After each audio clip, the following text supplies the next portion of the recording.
Okay, so today let's do another episode of Absolutist Philosophy, and this is more like a mini episode where I won't do like a full topic, but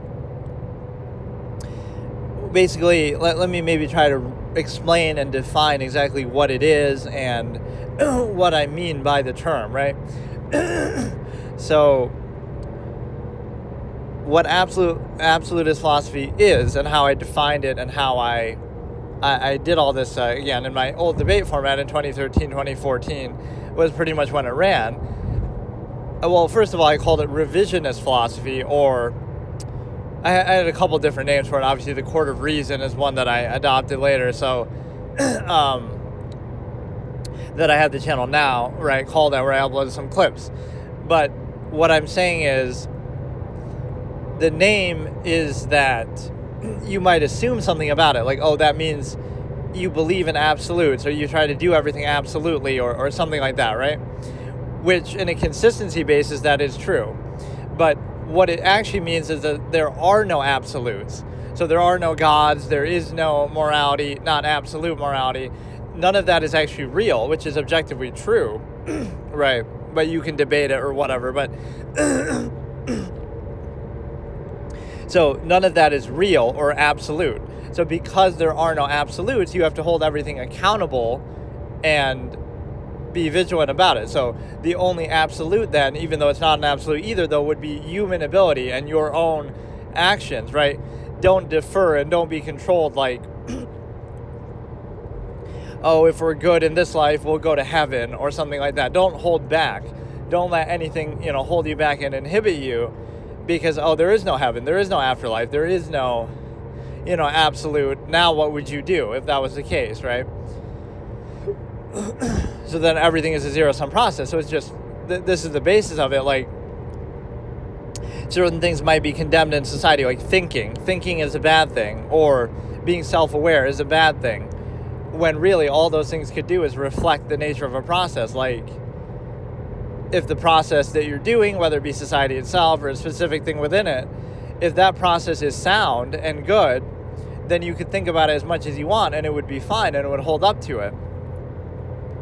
But what happens is we condemn those things because thinking about it would invalidate it, or at least it would hold it accountable, like, well, by the same process that we value this, we could do it better. We could always do it better. So it leads to that infinite puzzlement of like, well, if you truly value it, you would do it fully. You wouldn't cut it halfway. You can't assume intent of a zero-sum process. Like, it's, you also have, even doing this format like this is sort of defeats the whole purpose, right? I have an expression like that where it's like I'd have to dumb it down to people to understand it, but then in the process of doing that, you defeat its own purpose. So there's really no point in even doing it, but whatever. But yeah, there are no absolutes, so not everything, what you see is what you get. You have to make the most of it. You have to act. You have to actually do something instead of deferring to some invisible authority, right? Whether it be God, whether it be false absolutes of some process or standard. So whenever an absolute is posed, it's always false, and it's always a means to control you, whether it be God, whether it be like love, or whether it be morality or something like that. It's used to control you. That doesn't mean that you can't still abide by certain things. But for example, an absolutist would use a functional basis to say, okay, why do we have laws? We have laws because morals are not absolute. And so then we can rigorously try to discuss how best to use them and try to use them as little as possible, right? Like for just the very serious things. But it's sort of a concession. See, it's a concession that morality isn't absolute. The fact that you have to have laws in the first place upheld by subjective, imperfect people. So, again, you would, or in a real sense, an absolutist wouldn't have laws at all, because they would self-govern, but that would be a little bit too much to expect. So that's the ultimate end game of my whole thing, right? Let me educate people enough about their own capability and their own mind and their own nature so that they can self-govern, which in the overextended mass state of number of people that we have in the world would be very difficult, but that would actually be the end goal of absolutism, but it was to remove the need for all structures. And you might think, oh, how could we do that? But that was done before. That was done throughout history. You can argue equality of life or this or that, but it would not, I don't know, it wouldn't make much of a case, because even all of human progress has done nothing more than, we've done all this, right? All our technology, all our accomplishment, all our achievements. What has it really done? You could say it's improved the quality of life or convenience, so it's taken the same zero-sum existence and the same needs and tendencies we have, and it just makes it a little more comfortable or a little more convenient, but there is no higher measure at work, right?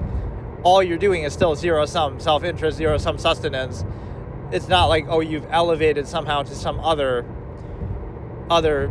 basis of value, because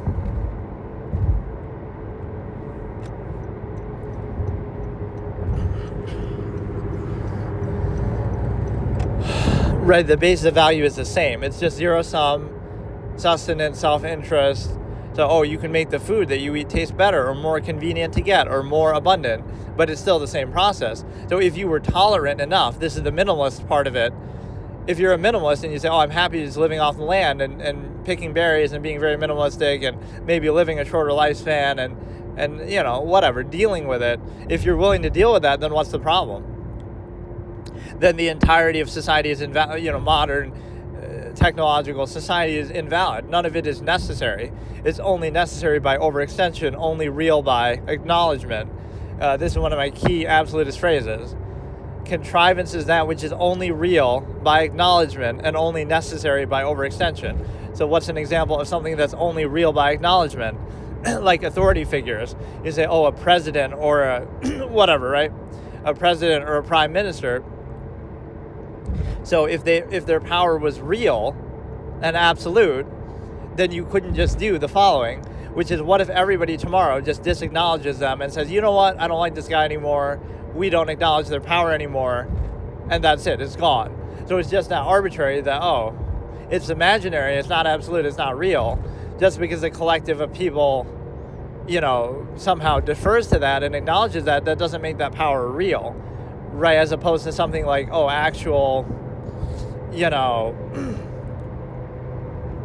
actual power of something that speaks for itself. It's just imaginary, because tomorrow you could turn around and everybody could just not acknowledge it and say, oh no, they're not the president anymore, they're not the prime minister, and they wouldn't be if everyone or the majority of people just don't acknowledge it. So that's how arbitrary and fickle and much of a construct that is.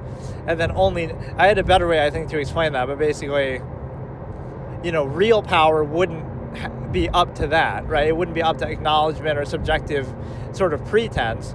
Or by that logic, you could do that with anything then. Like tomorrow, then people could just say, you know what, we like Mr. Beast. Mr. Beast could be president, and now he is. So it's artificial. It could be just arbitrary with anybody at any time throughout history. Obviously, we would question the credibility of that. We would question the credibility of the kinds of people that have been in power, so it's not like an absolute. And there's this reverse fallacy that happens, they're right because they're in power, they must be right, versus holding them accountable to be right, to a standard, since they're in power, right? We sort of worship power rather than hold it accountable, right? We're sort of subject to it, we're sort of suck up to it kind of mentality, but just in general, as people.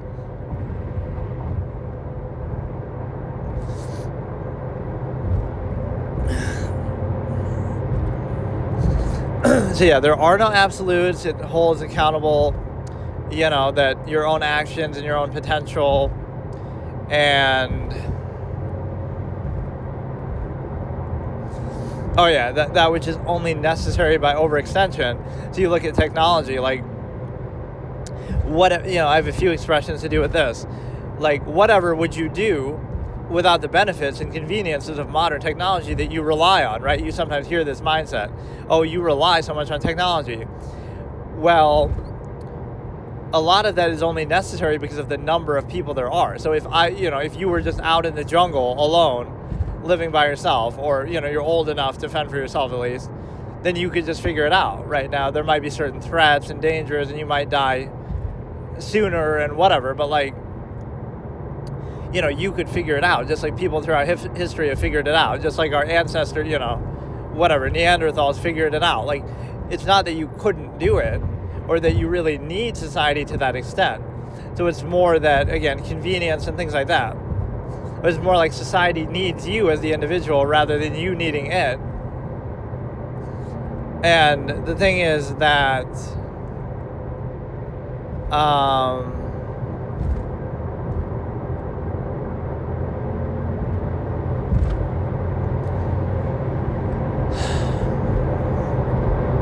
right, like certain conveniences, even like, oh, running water. Well, why do we need running water? Because we have so many people that we're providing water to. And because there's a monopolization over means by government and corporations. If you were just one individual person out in nature by yourself, oh, the world is your oyster. There's plenty of water. There's way more than enough water for everybody. But oh wait, because of the monopolization of means by corporations, a lot of that water might be unclean and polluted. Whereas normally, not saying it would all be perfect, but you see that ripple effect. Like, even by trying to be a minimalist, not only do you have to deal with and contend with the monopolization of means by government, by corporations, by people, right, where you can't fish here, you can't hunt here, you're not free to go, you know, you need permission to do every little thing, but you also are subject to its own devices. So like, oh, now this water that otherwise would be fine is polluted because of human. It's like they'll monopolize all the good resources and fuck up all the rest and damage all the rest so that you can't even use them anymore. So, right, like there's a good visual analogy with that you can picture. Like, oh, there's this one body of water that's really good and really clean, but you can't use that one because this company owns it and they sell water from it. And oh, there's this other body of water, you can use that. But that's where they dump all their excess chemicals and waste and this and that. So you can use that one if you want, right? That'll be the one that you're designated if you don't want to be a part of society. That kind of a reservation type area. So the problem is the fact that, again, a lot of things are only necessary because of, again, only necessary by overextension. So there's always a pretense of a standard, like, oh, this is the right thing to do, or this is, you know, good, you know, whatever. People will just reinforce whatever state they're in, no matter what it is. But there is no standard. It's just, because of the number of people, we take something that's very basic and very simple, and we make it overextended to the mass that we have. It's like, oh, we need running water, but and this and that. But you only really need it because of the raw number of people. If it was just you, the world is your oyster, and there's plenty of water, there's plenty of food, there's plenty of everything. There's no problem, right? It's just all about how much you're restricted, and again, the sort of seduction of convenience that, oh, well, we'll make it easier, we'll make it, you know, whatever. But because again, the root of society is a non-consensual social contract where you never make that choice for yourself. Even if you want to do that, okay, you want conveniences in exchange for inhibition and this and that. Nobody really makes that choice. You're just thrust into it.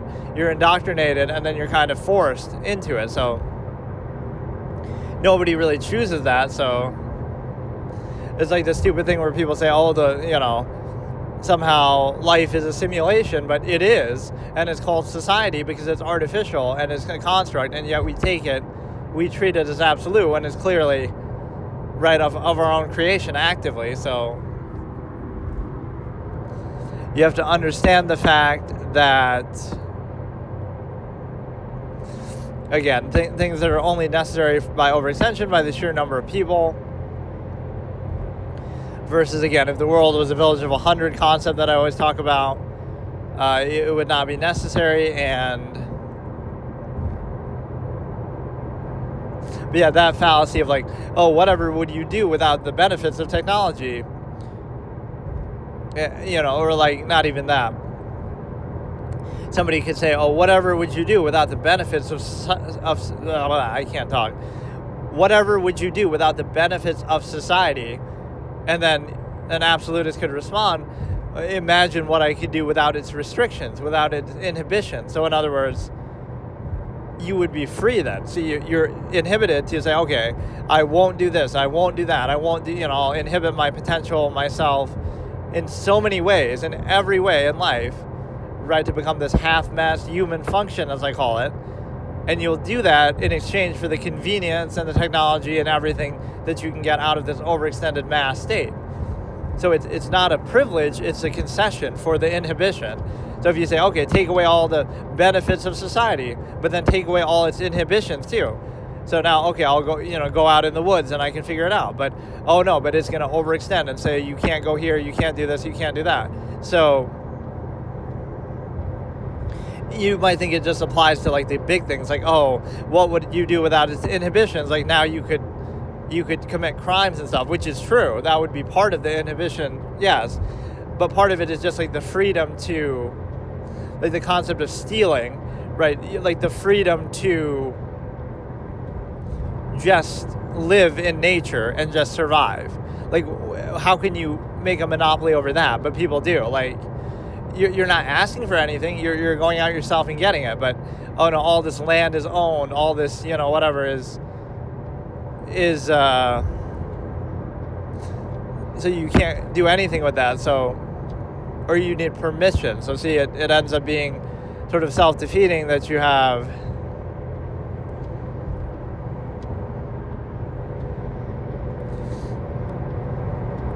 you have a situation where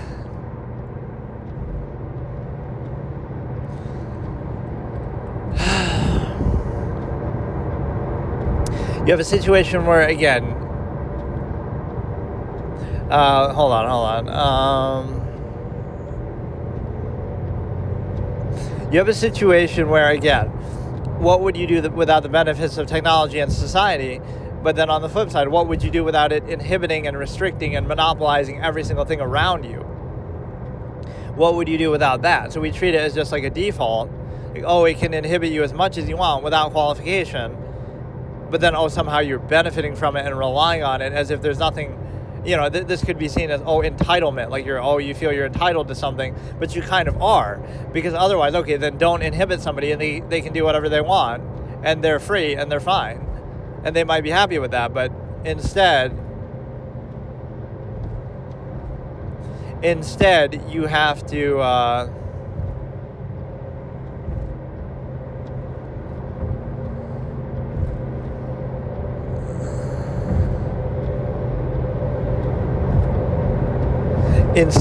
defer in everything, right? So how is that a logical standard? Right, you take the inherent state of mankind and restrict them in so many ways, right? So many things they can't do, so many things they're not free, so many things they have to be inhibited, right? Controlled and structured and monopolized means and nature and resources. And in return, you get certain conveniences or technology or whatever from society. So you might think, oh, that's a benefit, that's a plus, but it's really a trade-off. It's really an exchange for that inhibition.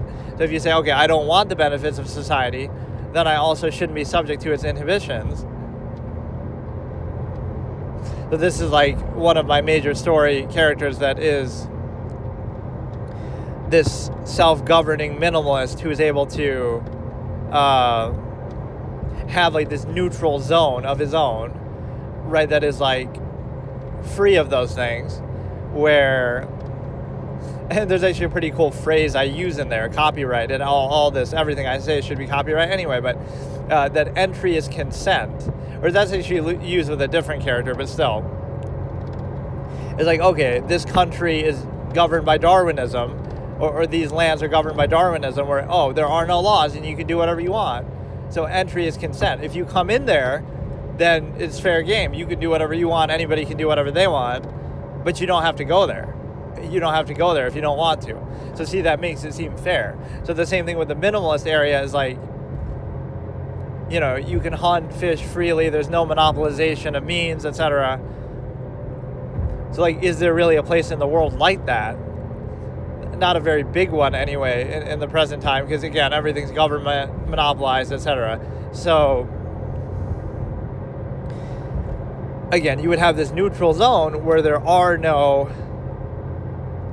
restriction. So you would choose that, right? Pretend you have those three options. You have the monopolized, corporate-owned society where you have convenience in exchange for inhibition. Then you have the absolutist where it's Darwinistic, anything goes, but entry is consent. You don't have to go there if you don't want. And nobody is born there because they don't preserve the stimuli acme in a non-vouching state, if you know that whole spiel that I've said in the past. And that, it's a couple good lines are like, nobody is born in the land of the absolutist, right? The land where many die, but no one is born. So you only, entry is consent. You only go there if you want to go there. Right? You're not forced into it like society. You're not born there and then indoctrinated and have to deal with it or have to... No, the only people who go there of their own free will and choose to be there. No one is born there. No one is brought there. And again, the minimalist one would be more like a neutral state where you're not, again, there's no monopolization of means. It's just like everything is there. Nature and you're free and uninhibited. So again, you have like this designated area that is like that where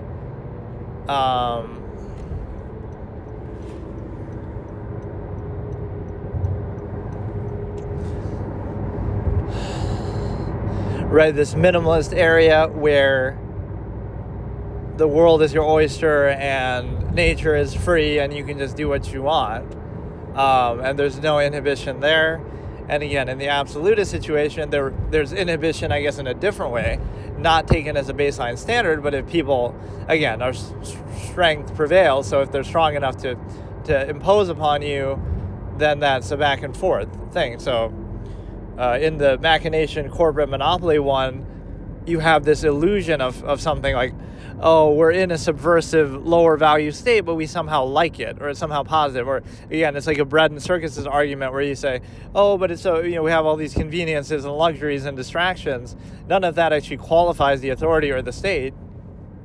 But it's like this series of them, like, well, if we distract ourselves enough, and if we overcompensate enough, and if we have everything be convenient enough that we don't have to question it, we don't have to put forth enough effort to question it, and oh, it's convenient, that makes it somehow a validated or logical state. And also that works with the other side of like social contrivance. If we reinforce and appeal to ego enough, if we do all these things, that somehow makes it valid, that somehow makes it a merited state. But that actually shows the opposite, the fact that you have to distract and react in that manner. So, and one of the inner fallacies of society is that way too, like, oh, well, you owe it something back, even though you didn't choose it. You didn't choose to be born in it. You didn't have a social contract because it's non-consensual, at birth and through indoctrination. But you somehow owe it something back. Like, oh, look, you're discredited if you try to be a minimalist or whatever, because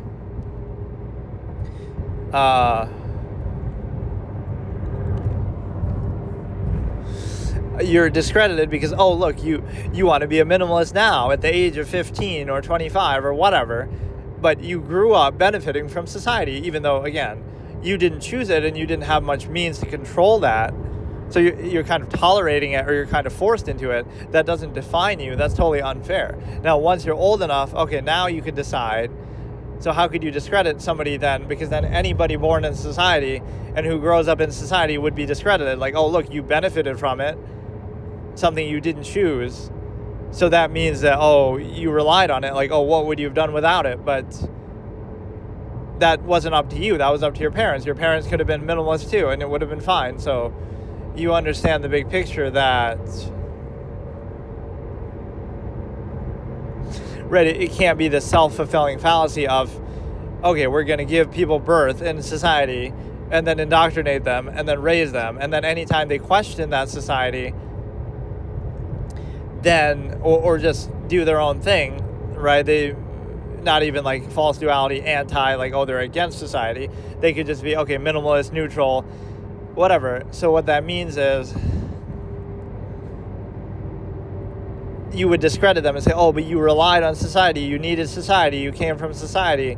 But it's like this specific society too, to try to validate. Then, oh, you discredit them, but it wasn't their choice. And so now, that should be a net neutral, right? A person doesn't choose to be born. They don't choose to be born in a particular society. They don't necessarily even choose to benefit from that to a certain age. It's unfair.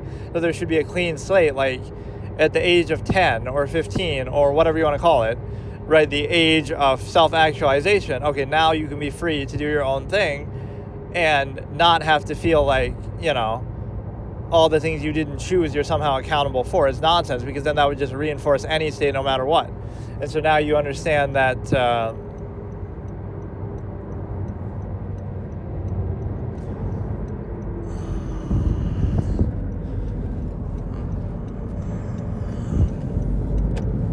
there has to be some self-actualization and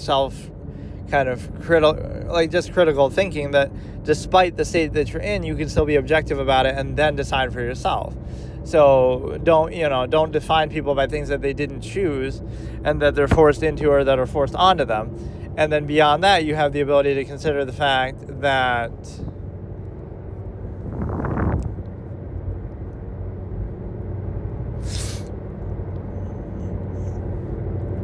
even like relying on it or something, the monopolization over means, like, oh, you buy food from the grocery store instead of just growing it yourself.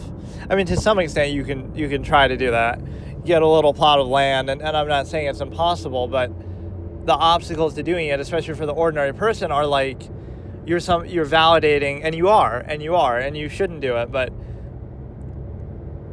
like, oh, you're buying food from these big monopolized corporations, you could starve them out. Take one, this is what an absolutist in the real world might actually do, or a minimalist more like it. Let's starve out the existing powers that be. So like, everybody, don't buy anything from stores or corporations or food places or anything. Let's just totally starve them out for one whole generation, and they all go under. And meanwhile, what we're doing is we're fending for ourselves, we're living off the land, we're doing our own thing. And that's all it would take to reset the power structure, right? Like, what does that would be the fallacy the other way. You're 15 years old and you want to be a minimalist and or whatever, and you don't vouch for a society that you didn't choose. Now, what would your parents do, or what would society do? They would say, okay, fine, then go fend for yourself. And you could get a job and you could appeal to contrivance in a different way, but it's like,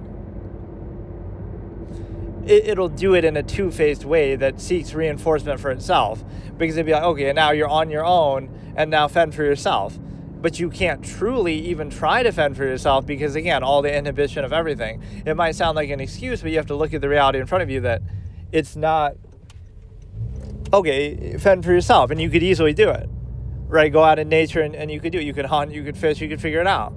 But, pick berries, do whatever. But the problem with that is, again, the monopolization of means by even private people, corporations, government. That makes it very difficult to do that without getting, you'll get arrested for trespassing or vagrancy or something, poaching or whatnot.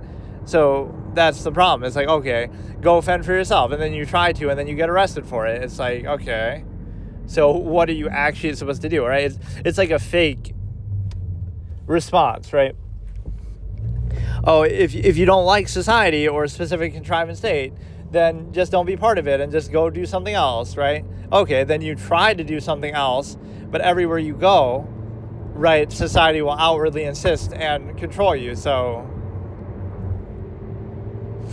right, and restrict something, you still need its permission even to escape it, right? That's a closed structure contrivance state that I would use that term, like, even to be free of a contrivance state, you need that contrivance state's permission, or even the act of being neutral and not being a part of it is framed as a negative, like, oh, you must be against it, you must be anti, you must be a contrarian, you must be trying to prove something, even though even though, right, as if no other perspective or measure or priority could exist. Everything is either contrivance or anti-contrivance. They're just out to, they're a rebel, they're defiant, right? Because nothing else besides contrivance could possibly exist. And it's sort of preying on people's ego that way too. The fact that the fact that you're able to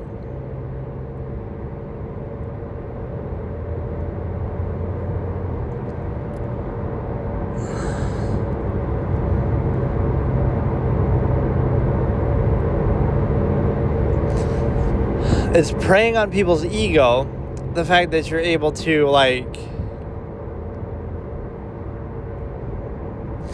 whatever. Okay, let me try to do a different topic. These are like just more mini little segments that I'm doing, but basically the trademarks of that debate format are, and again, I gotta stop referring back to, I'll just say, my current debate format that I'm doing right now, kind of.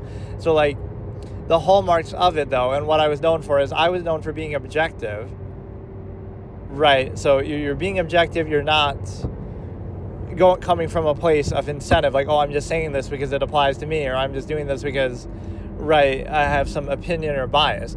No, you're coming from a state of being objective,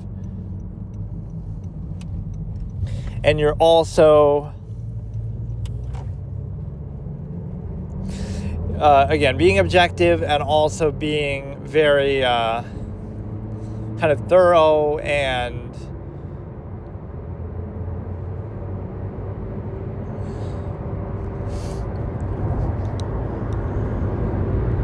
I don't know, but there were a couple other ways I would describe it, but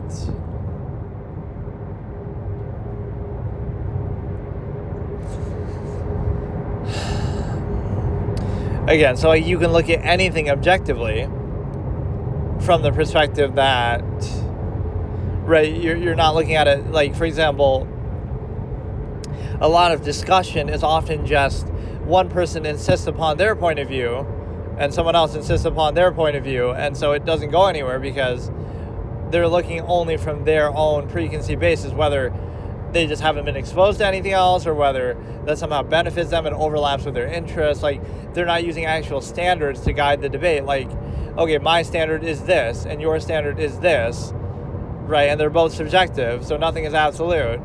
And then we're going to hold them accountable, which most things would fall before that because there's some inconsistencies you could always point out. But it almost renders the discussion moot then, because it's like, well, by my standard, I'm right, and by your standard, you're right. So in other words, right, like, according to that criteria, that subjective criteria that you have, that might be different than the subjective criteria of others, right? You may have some validation, but there is no one-size-fits-all criteria that applies to everybody all the time and everything. And so it allows you to realize that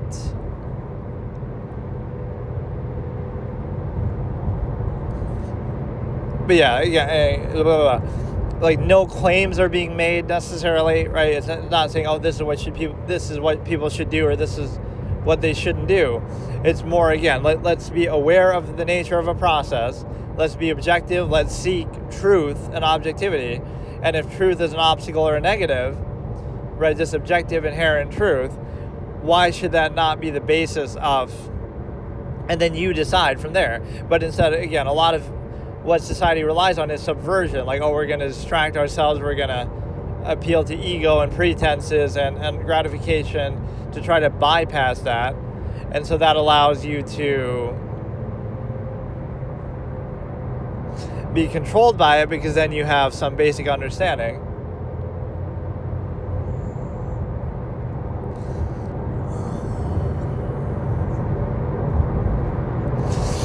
So yeah, what else do we have here? Just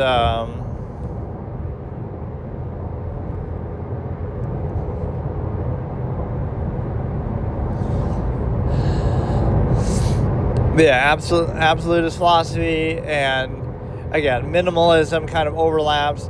Both examples of two different ways that you would invalidate or not be a part of a contrivance state, right? Like the specific society that you're in or something like that.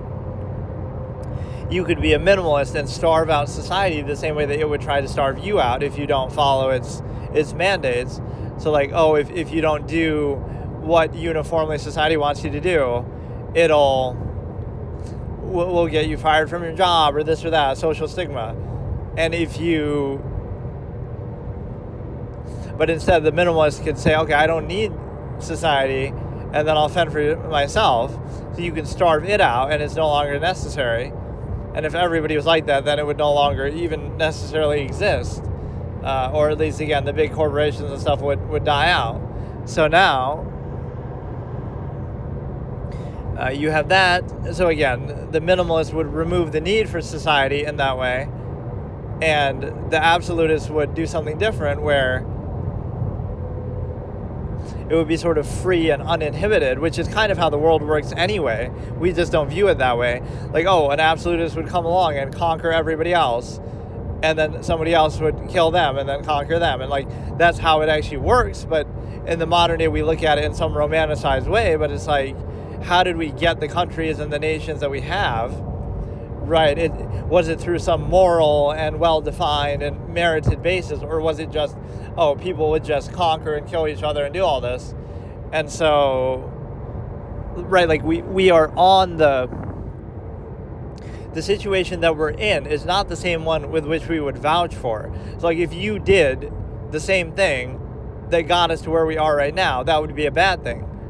But we wouldn't be here unless that was done. So for example, oh yeah, like an empire takes over and conquers people and does this and that and kills and enslaves and whatever. So now, if you were to go out and do that, that would be condemned. Or by your standard, if someone was to do that, you would condemn that. Oh, that's a bad thing. But yet you're in a position, and no matter where you are, basically the whole world is basically made like that. So you would invalidate that process. So what is an example of something that came to be without needing that in the first place? So you would condemn, oh, that's a bad process, but yet that's the exact process by which you are in the position you're in and how the current state of the world came to be. And so it's hard to reconcile that, because if that wasn't the right way of doing things, okay, let's just reset and go back to some other state. Or if it is the right way, then why don't we keep doing it? So it's kind of hard to rationalize that. So it's not the right way, but the state that we're in is a result of that way. And then the way that history moves forward in the future is also going to be defined by that way.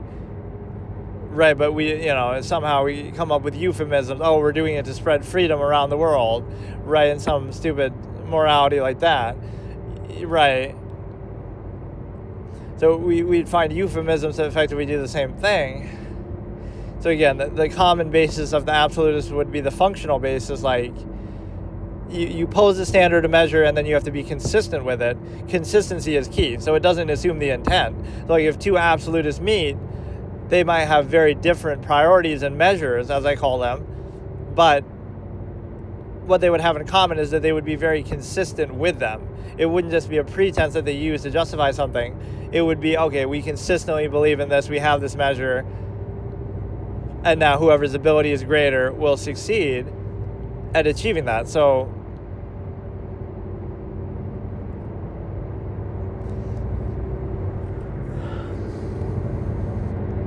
and there's also like a scene in one of those stories that I say, like, the eyes of the absolutists like sort of see through everything, in the sense that they see sort of the needlessness of everything. So it'll seem like a negative, but it could just be neutrality. Like in society, you would see like, okay, or, well, like nothing is really necessary. You don't need banks, or you don't need, right? So these things will insist upon themselves as like, oh, you only need it because of overextension or the mass number of people or something. A lot of these things aren't inherently necessary, especially in their specific reductive state. So you defer to them, you use them, you rely on them, but you don't need them. You don't need anything really, right? So you're controlled by it. That's all it's used for. Or again, on a mass scale, it's more about the herd mentality. Oh, it wouldn't be necessary because of the number of people. It turns into like an assembly line, which takes me back to one of my logical razors, which is, everything mass-produced suffers inequality for it, and that includes even human life, right? That we kind of don't value it to kind of treat it as such, whether it be because of abortions or whether it be because of just having so many children in the first place. Like, you get to a point where you have to question that. So whatever, that was just like a little bite-sized session, and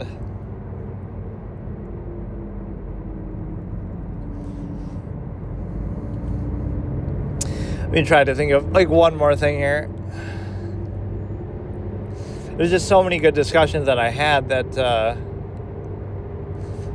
and not to even not give credit to other people there, but a lot of these basic terms and ideas and logical razors were mine. Like, I would introduce them, and then, we could have a discussion within a certain framework, or we could,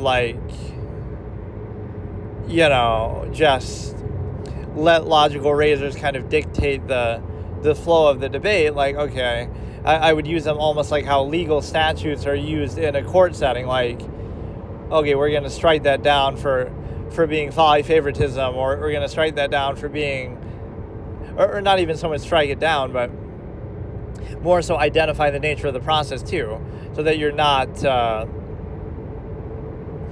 lot of discussion, it'll just be insisting upon the same thing over and over and beating your chest. It's like, okay, that process is acknowledged, you're referring to this process, and then we let that speak for itself, instead of, beating it like a dead horse. We kind of, okay, this is the nature of the process, this is the logical razor term for it, and so we move on. That's a stimuli acme argument, that's a such and such machination process argument, right? So we're aware of the nature of the process without any claim or like bias or incentive behind it. It's just, this is the process, and so you can come to your own conclusion from that, but you're not leading or preconceived with any sort of intent.